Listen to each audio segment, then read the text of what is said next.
If you are putting yourself out there in the dating world, there is one skill that you absolutely need to learn, and that is how to identify red flags. So what are red flags? Red flags can be either an intuitive feeling or a gut instinct that a person is not right for you, or it could be something that you see in the person's behavior, either in how they're treating you or how they're treating others. There are only two things that you should be doing when you see a red flag. Either leave the person or address it with them. And which one you choose depends on how bad the red flag truly is. So the question always becomes from my clients, are all red flags deal breakers? And to that I say, no, they aren't. Red flags that are deal breakers are the ones that they only happen once. They only have to happen once before you're realizing that this person is just not for you. Those deal breaker red flags are things like somebody who hits you, physically, verbally, or sexually abuses you, does anything that shows major controlling, obsessive, or jealous behaviors. Those are complete deal breaker red flags. That means that this person is not viable for a long-term healthy relationship with you. These are the types of problems you do not want to have to deal with, that you don't want to have to overcome, and that require a lot of work to make an effort to change. And when we look at the statistics, these behaviors don't usually change, even with effort and time. But what about the other red flags, the ones that are maybe a little bit more mild? Let's talk about those. These types of behaviors could be red flags that are not really that detrimental to your relationship. Things like overstepping your boundaries, things like calling you late at night when you've asked them not to, things like showing up late for dates consistently, or not communicating with you on a daily basis when you've made it clear that that matters to you.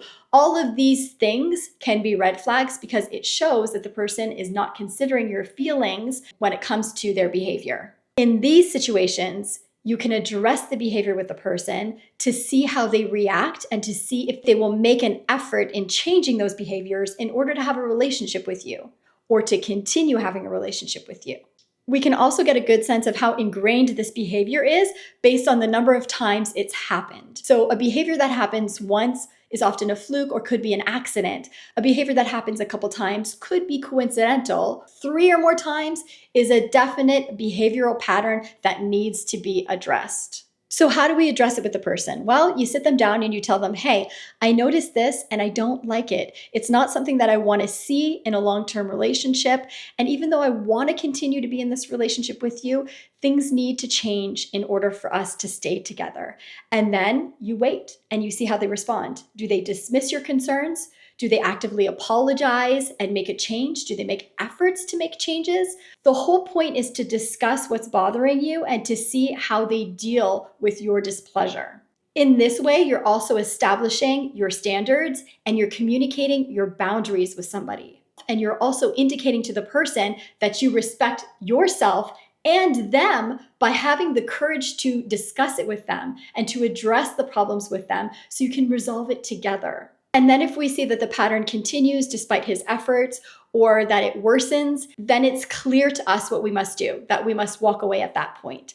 But allow people the space to make mistakes because we're all not perfect, right? We know we're all imperfect and we know we have a lot of work to do on ourselves even. So allow others the space to make mistakes and to make it up to us. So the 3 things that I want you to remember are to listen to your intuition, have the courage to address things when you don't like what you see, and have the courage to walk away when you know that the person is just not right for you.